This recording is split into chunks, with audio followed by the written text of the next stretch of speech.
بسم اللہ الرحمن الرحیم حامداً و مصلیاً این خان ریسرچ سوسائٹی سے حاضر خدمت ہے آپ کا بھائی مفتی نذیر احمد خان۔ آج کا موضوع ہے تقلید کیوں ضروری ہے۔ تقلید اپنے لفظی معنی میں نہیں ہے، جیسے عقیقہ اس کے لفظی معنی اچھے نہیں ہیں نافرمانی کے معنی میں، لیکن یہ اپنے عرفی اور اصطلاحی معنی میں، یعنی بچے کی پیدائش پہ جانور کی قربانی کرنا۔ اسی طرح تقلید اپنے لفظی معنی میں نہیں ہے بلکہ اصطلاحی مفہوم میں ہے، یعنی چار مسالک میں سے کسی ایک مسلک کی پیروی کرنا، اتباع کرنا۔ تقلید یعنی مسلک کی پابندی کے ساتھ دین پر عمل کرنا، یہ ہماری شرعی ضرورت نہیں ہے۔ شرعی ضرورت اس معنی میں کہ نہ اللہ نے حکم دیا ہے، نہ رسول کریم صلی اللہ علیہ وسلم نے حکم دیا ہے، بلکہ یہ ہماری انتظامی ضرورت ہے۔ انتظامی ضرورت ہے اور ضروری ہے، آپشنل نہیں ہے، مینڈیٹری ہے۔ یہ ایسے ہی مینڈیٹری ہے جیسے پارلیمان میں بیٹھے ہوئے ممبران، انہوں نے ہی آئین بنایا، انہوں نے ہی قانون بنایا، اور ریاست کی انتظامی ضرورت کی وجہ سے ہم آئین اور قانون کی پابندی کرتے ہیں۔ خلاف قانون اور خلاف آئین ہر سرگرمی کو جرم سمجھتے ہیں، اور وہاں یہ منطق پیش نہیں کرتے ہیں کہ پارلیمان میں بیٹھے ہوئے لوگوں کی قابلیت اور علم کا لیول وہ نہیں ہے کہ وہ ہمارے لیے قوانین بنا سکیں، کیونکہ عددی اکثریت کی بنیاد پہ وہ لیجسلیٹر بنے، اور وہی عددی اکثریت کی بنیاد پر انہوں نے لیجسلیشن کی، یعنی قانون سازی کی۔ ہم یہ منطق وہاں نہیں چلاتے ہیں۔ وہاں ہم ریاست کی ضرورت کی وجہ سے ہم جس طرح دینی احکام کی پابندی کرتے ہیں، اسی طرح ہم ریاست کے نمائندوں کے بنائے ہوئے آئین اور قانون کی پابندی کرتے ہیں۔ کیوں کرتے ہیں؟ اس لیے کہ یہ ہماری انتظامی ضرورت ہے۔ اگر ہم پابندی نہیں کریں گے تو ریاست بد نظمی کا شکار ہوگی۔ لہٰذا سگنل پہ کھڑا ہوا ایک دیندار شخص سگنل کے اشارے کو دیکھ کے گاڑی چلاتا ہے یا گاڑی روکتا ہے، اس لیے کہ اگر وہ سگنل کے قوانین کو فالو نہیں کرے گا تو ٹریفک کا نظام درہم برہم ہو جائے گا۔ اسی طرح دین پر عمل کرنے کے لیے ضروری ہے کہ ہم مسلک کی پابندی کریں۔ ایک مسلک بیزار ذہن کا شخص اگر یہ کہے کہ میں ڈائریکٹ قرآن کا مطالعہ کر کے، ڈائریکٹ احادیث مبارکہ کا مطالعہ کر کے میں عمل کروں گا، تو اس سے بھی امت بد انتظامی کا، افراتفری کا شکار ہوگی۔ میں چند مثالیں اس تعلق سے عرض کرتا ہوں۔ سب سے پہلی مثال ہے، روایت ہے بخاری شریف کی۔ حضرت عائشہ صدیقہ رضی اللہ عنہ کہتی ہیں کہ اللہ کے نبی صلی اللہ علیہ وسلم نے فرمایا، من عمر ارضا لیست لأحد فہو احق۔ ایک شخص نے بے آباد زمین جو کسی کے نام نہیں ہے،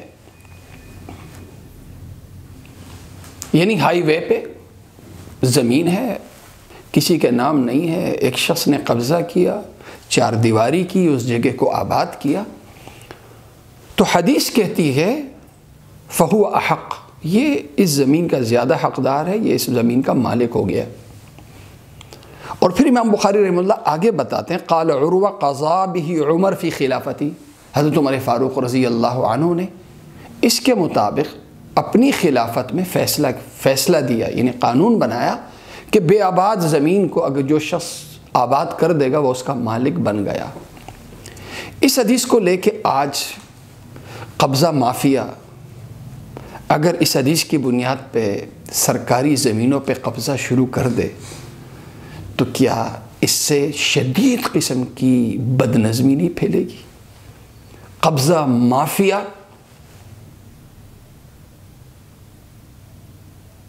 کہ اس عمل کی وجہ سے کیا ریاست مسائل کا شکار نہیں ہوگی؟ لہذا یہاں پہ اس حدیث کے سمجھنے کے لیے ایک ذاتی ذہن لگا کے حدیث کو سمجھنا مسائل پیدا کر رہا ہے، اور ایک وہ تشریح ہے جو ہمارے ائمہ کرام نے کی۔ ائمہ کرام نے اس حدیث کی تشریح کی، یہ کی کہ اللہ کے نبی صلی اللہ علیہ وسلم نے یہ حکم بحیثیت مفتی کے نہیں بلکہ بحیثیت والی ریاست کے دیا ہے۔ جیسے حضرت عمر فاروق رضی اللہ عنہ نے بحیثیت والی ریاست کے حکم دیا، زمینوں کو آباد کرنا تھا، انہوں نے یہ قانون بنا لیا۔ اللہ کے نبی صلی اللہ علیہ وسلم نے اپنے وقت میں زمینوں کو آباد کرنا تھا، عوام کو اس طرح متوجہ کرنا تھا، اس لیے یہ فیصلہ اللہ کے نبی صلی اللہ علیہ وسلم نے دے دیا۔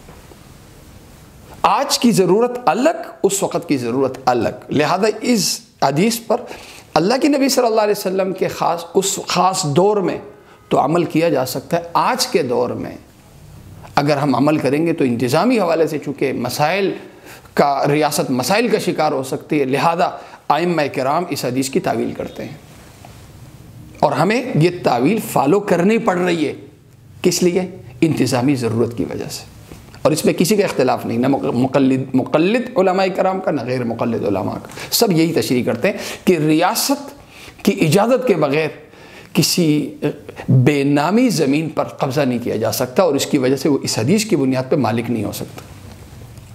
ایک دوسری حدیث میں عرض کر دیتا ہوں، یہ بھی روایت حضرت عائشہ صدیقہ رضی اللہ عنہ سے ہے کہ اللہ کے نبی صلی اللہ علیہ وسلم کے وقت میں جب حضرت ہندہ رضی اللہ عنہ اسلام لے آئی تو عرض کیا، ان ابا سفیان رجل شحیح ولیس یعطینی ما یکفینی وولدی الا ما اخذت منه وهو یعلم۔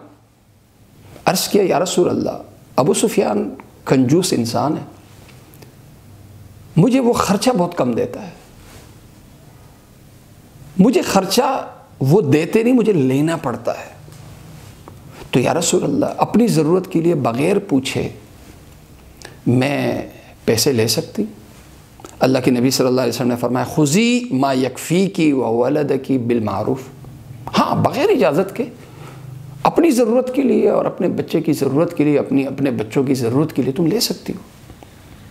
یہ حدیث بتاتی ہے کہ ایک عورت اپنی ضرورت کے لیے اگر شوہر کے پیسے استعمال کرے یا شوہر کے پیسے لے تو شوہر سے پوچھنے کی ضرورت نہیں ہے، یہ حدیث کی حق دیتی ہے۔ حالانکہ علماء کرام دوسری احادیث کی روشنی میں گھر کے تعلق سے یہ بتاتے ہیں کہ شوہر کی ہر چیز بیوی کی ملکیت نہیں بلکہ امانت ہے،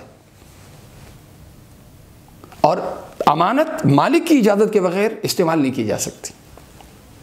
ہاں، وہ چیزیں جو متسارع الفساد ہیں، جو جلدی خراب ہو سکتی ہیں، جیسے کھانے پینے کی چیزیں، اس میں اجازت لینے کی ضرورت نہیں، کیونکہ وہ کنایتاً یا غیر صریح طور پر اس کی اجازت ہوتی ہے شوہر کی طرف سے، لیکن پیسے اور دوسری چیزیں بغیر اذن کے عورت استعمال نہیں کر سکتی ہے۔ یہ ائمہ کرام کہتے ہیں، علماء کرام کہتے ہیں، لیکن جو ڈائریکٹ قرآن اور حدیث کو سمجھنے والے ہیں، آج اگر ایک عالمہ، ایک عورت ہے، وہ اسی حدیث کو بنیاد، یا آج کی خواتین اس حدیث کو بنیاد بنا لیں اور وہ کہیں کہ ہمیں اپنی ضرورت کے لیے شوہر سے پوچھنے کی ضرورت نہیں ہے، لہذا شوہر جب سوتا ہے تو وہ شوہر کی جیب سے کبھی 1000 روپے نکال لیں، کبھی 5000 روپے نکال لیں، جی میری ضرورت ہے۔ اب ضرورت کی حد بھی ہم مقرر نہیں کر سکتے۔ تو اس حدیث پر اگر مسلک یا ائمہ کرام کو فالو کیے بغیر اگر اس حدیث پر آج کی خواتین اگر عمل کرنا شروع کر دیں گی تو کیا گھر بد انتظامی کا شکار نہیں ہوگا؟ یقیناً ہوگا۔ اس لیے اس حدیث پر بھی عمل کرنے کے لیے ہمیں دوسری احادیث کو دیکھنا پڑ رہا ہے۔ ائمہ کرام کی تشریح کی روشنی میں اس حدیث کا مطالعہ ہمیں کرنا پڑ رہا ہے اور اس حدیث پر ہم عمل کر رہے ہیں۔ اسی طرح یہ دو انتظامی ضرورت۔ تیسری دلیل روایت بخاری شریف کی، اور وہ روایت یہ ہے کہ دو صحابی ہیں، ان کا نام آتا ہے حضرت ابو بصیر اور حضرت ابو جندل رضی اللہ عنہما۔ حضرت ابو بصیر رضی اللہ عنہ غزوہ صلح حدیبیہ کے بعد مدینے آئے. مکے کے مشرکوں نے پیچھے 2 بندے بھیج دیے اور صلح کے مطابق اللہ کے نبی صلی اللہ علیہ وسلم کو حکم دینا پڑا کہ تم ضابطے کے مطابق مدینے میں نہیں رہ سکتے ہو، ان کے ساتھ چلے جاؤ.